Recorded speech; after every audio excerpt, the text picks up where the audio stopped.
nível de escolaridade. Por outro lado, ainda ocupam poucos cargos políticos no Brasil. Até quando vamos deixar que eles falem por nós? A nossa voz precisa ser ouvida. Vamos fazer parte da política. Vamos fazer parte da solução.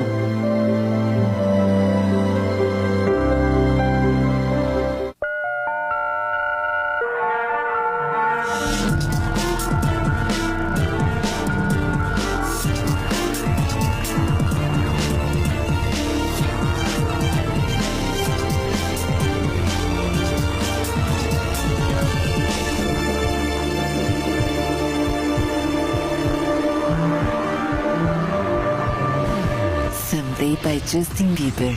Fale com uma consultora ou consultor Jequiti.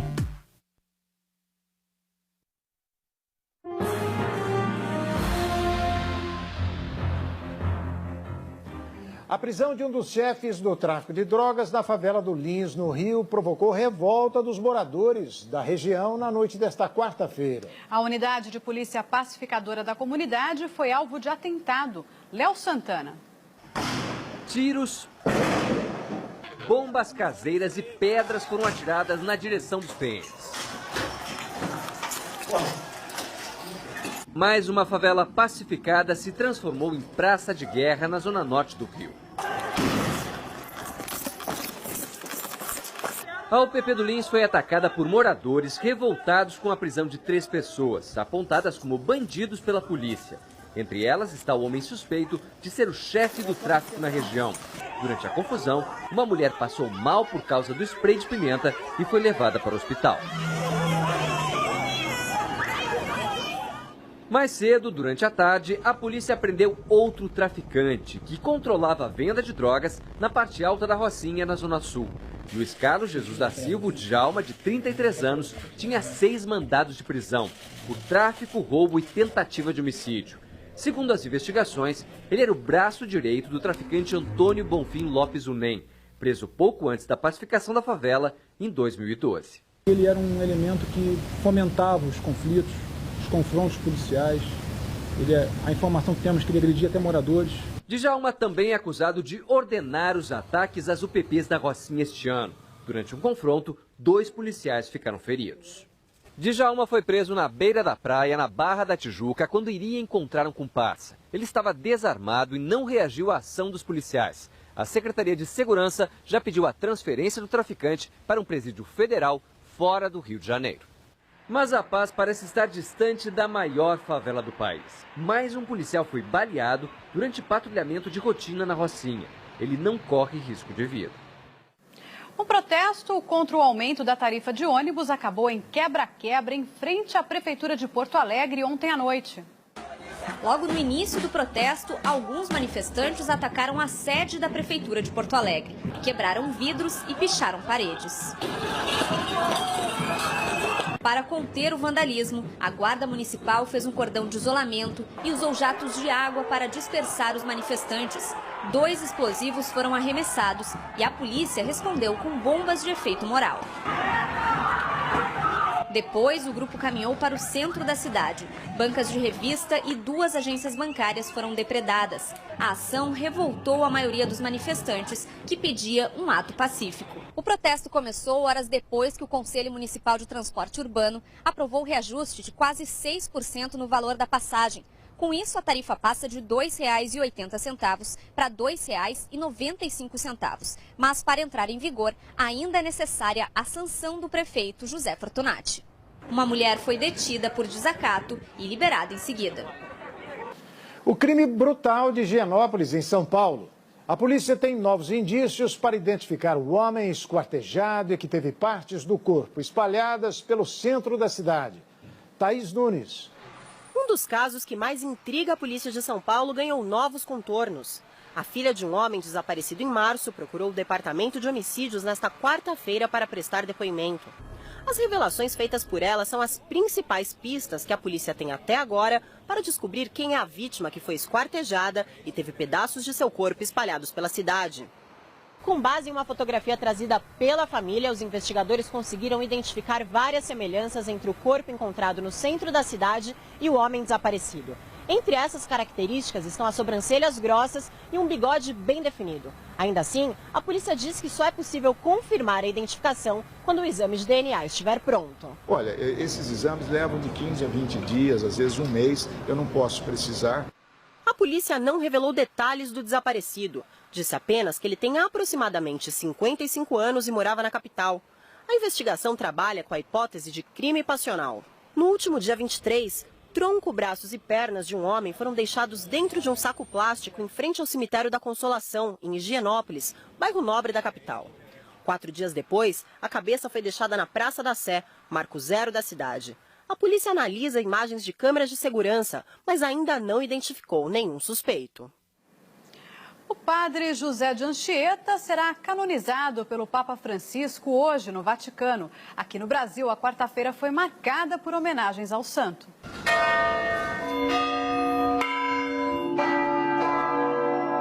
Os sinos da Igreja Católica em várias partes do país dobraram em homenagem a Anchieta.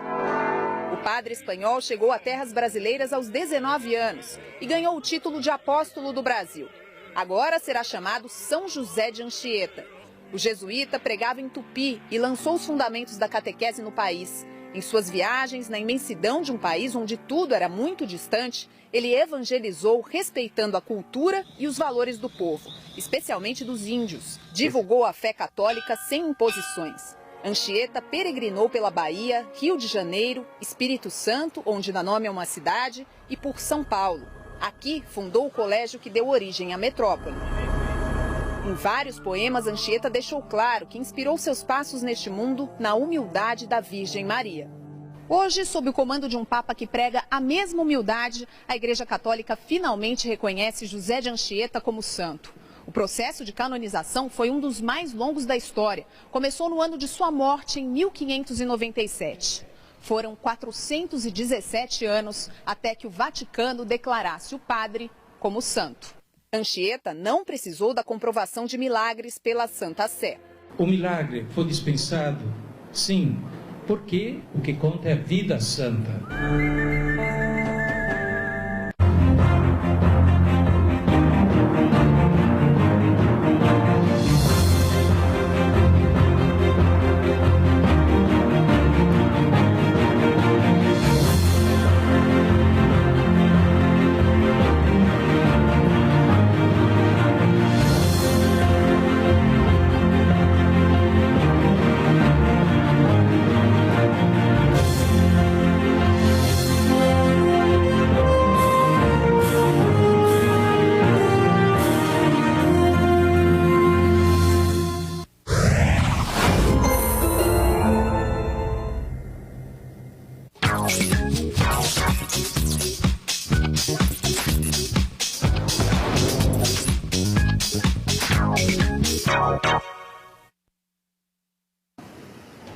Ataque a mais uma unidade de polícia pacificadora na Zona Norte. Uma bomba de fabricação caseira atingiu a UPP da Cachoeirinha, no Lins de Vasconcelos.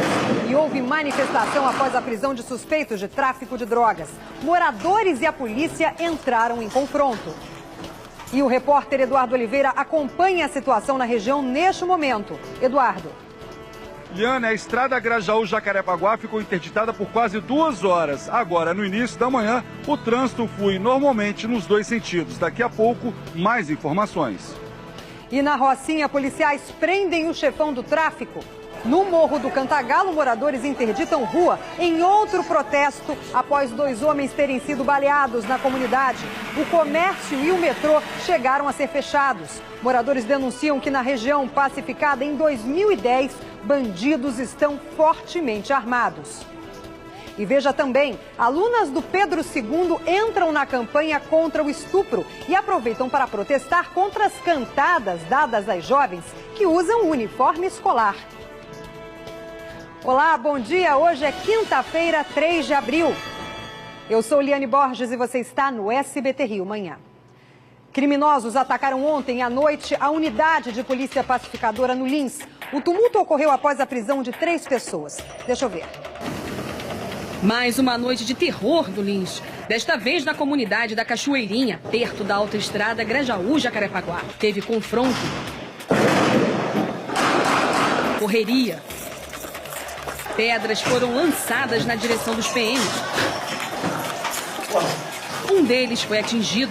A unidade de polícia pacificadora do Lins foi atacada durante uma manifestação, depois da prisão de 3 pessoas, apontadas como bandidos pela polícia. Entre elas está um homem suspeito de ser o chefe do tráfico da região. Segundo a Coordenadoria de Polícia Pacificadora, até coquetel Molotov foi lançado na base da UPP. No meio da confusão, uma mulher passou mal por causa do spray de pimenta e foi levada para o hospital. A autoestrada Grajaú-Jacarepaguá também ficou interditada nos 2 sentidos. E agora eu vou voltar ao vivo com o repórter Eduardo Oliveira, que está lá na subida da Grajaú-Jacarepaguá. Eduardo, como é que está a situação por aí? Bom dia, Eliane. Olha, o clima é de uma aparente tranquilidade diante da confusão e do tumulto que aconteceu ontem à noite devido aí a esse protesto dos moradores com relação à prisão desses 3 jovens. Neste momento, a estrada Grajaú-Jacarepaguá, que foi interditada por quase 2 horas, o trânsito aqui está fluindo normalmente nos 2 sentidos. Eu cheguei a conversar com alguns policiais militares que passaram por aqui. Eles informaram o seguinte: a segurança está reforçada para evitar que aconteça novas confusões, Juliane. Eduardo, você que tem conhecimento de polícia, também faz várias operações policiais. A gente sabe que muitos desses protestos, eles têm a participação também de traficantes, não é isso? Olha, com certeza, muitos desses protestos, Juliane Borges, dos moradores que saem fechando, interditando, enfim, atacando os policiais, esses protestos acabam sendo orquestrados por chefes do tráfico que querem realmente intimidar os policiais que atuam nas UPPs dessas comunidades pacificadas. O que aconteceu aqui ontem à noite não é diferente, viu? Certamente. Aí quem está no meio do tumulto, muitas vezes um morador que não tem nada a ver, que está passando, uma mulher ali acabou sendo atingida pelo spray de pimenta, acaba ficando aterrorizado. Você vê aí, pedras foram jogadas nos policiais, também tentaram atacar, aliás, atacaram a sede da UPP com bombas de fabricação caseira, aquele coquetel Molotov. E ontem na região, muitos moradores ligavam aqui para a nossa redação, dizendo desse clima de medo, de insegurança. Havia uma informação que não foi confirmada de que ônibus foram queimados na região. Os helicópteros da polícia também sobrevoaram o Lins de Vasconcelos, ali outras favelas da região do Meier, que fica bem próximo, para evitar justamente que fosse um ataque coordenado em várias comunidades da região. Ficou só ali mesmo na Cachoeirinha e, graças a Deus, pelo menos essa informação que temos no momento, que não há nenhum morto. Muito obrigada, Eduardo. E agora deixa eu ver as câmeras da 7 Rio, você que sai de casa. A gente tem informações aí de um acidente entre 2 carros na saída da linha amarela na altura da Barra. Ainda não há informações de feridos. Os bombeiros estão no local, como você vê. O trânsito está congestionado na região. Dá para perceber, inclusive, que um dos carros está com a frente bem amassada. Qualquer outra informação, a gente volta com mais detalhes para você. E ontem a polícia prendeu um dos chefes do tráfico de drogas da Rocinha. O repórter Léo Santana traz as informações. Mais cedo, durante a tarde, a polícia prendeu outro traficante que controlava a venda de drogas na parte alta da Rocinha, na Zona Sul. Luiz Carlos Jesus da Silva, o Djalma, de 33 anos, tinha 6 mandados de prisão por tráfico, roubo e tentativa de homicídio. Segundo as investigações, ele era o braço direito do traficante Antônio Bonfim Lopes Unem, preso pouco antes da pacificação da favela em 2012. Ele era um elemento que fomentava os conflitos, os confrontos policiais. A informação que temos é que ele agredia até moradores. Então, é uma prisão fundamental. Ele era um dos principais focos de resistência a esse processo de pacificação. Djalma também é acusado de ordenar os ataques às UPPs da Rocinha este ano. Durante um confronto, 2 policiais ficaram feridos. Djalma foi preso na beira da praia, na Barra da Tijuca, quando iria encontrar um comparsa. Ele estava desarmado e não reagiu à ação dos policiais. A Secretaria de Segurança já pediu a transferência do traficante para um presídio federal fora do Rio de Janeiro. Mas a paz parece estar distante da maior favela do país. No início da noite, mais um policial foi baleado durante patrulhamento de rotina na Rocinha. Ele não corre risco de vida. O Djalma seria mais um traficante que comandou o tráfico de drogas naquela região da Rocinha, substituiu o NEM e agora pode ir para um presídio de segurança máxima. Mas assim como o NEM e como outros, você sinceramente acredita que vai resolver a situação na Rocinha? Vou ao vivo aqui com o Eduardo Oliveira. O Eduardo, o que você acha de toda essa situação? Eles vão para fora do estado, mas não resolve, né? Olha, não resolve, viu, Liane? E não podemos esquecer que o Rogério 155 controla o tráfico.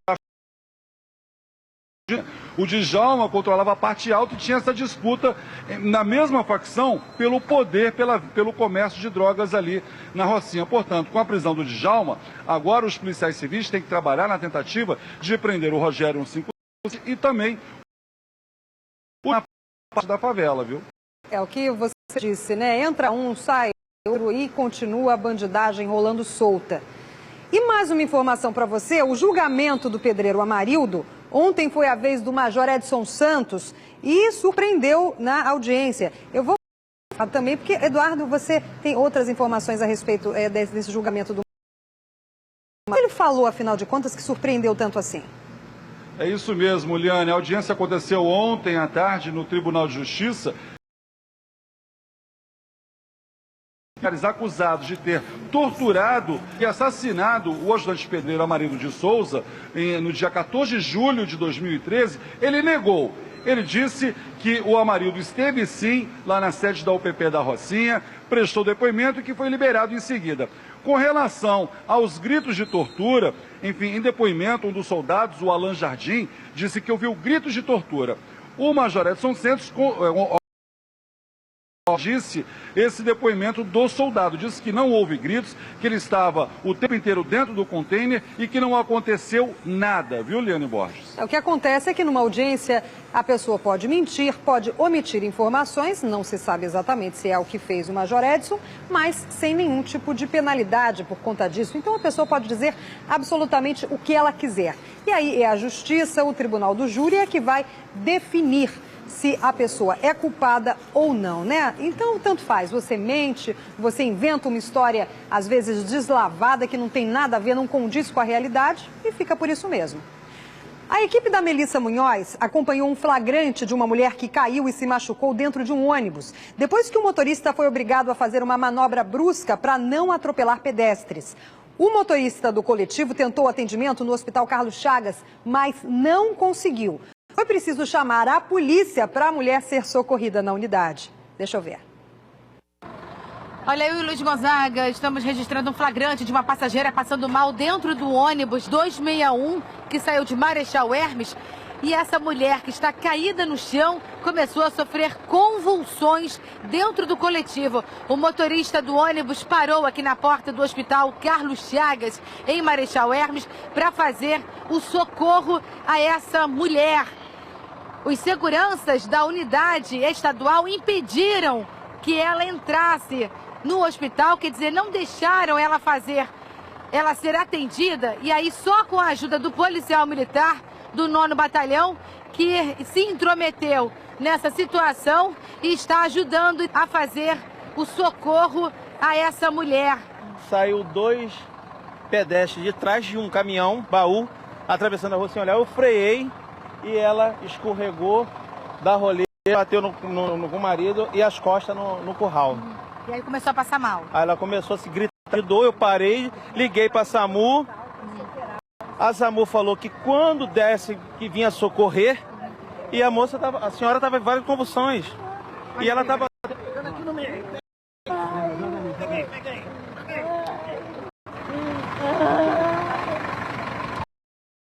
Não teve culpa, ele freou para evitar um acidente de 2 pessoas que atravessaram na frente dele. Fomos totalmente impedidos de socorrer a vítima através de uma assistente social, uma menina que veio preparada com jaleco azul, e ela disse que não poderia e mandou a gente ir para o Getúlio.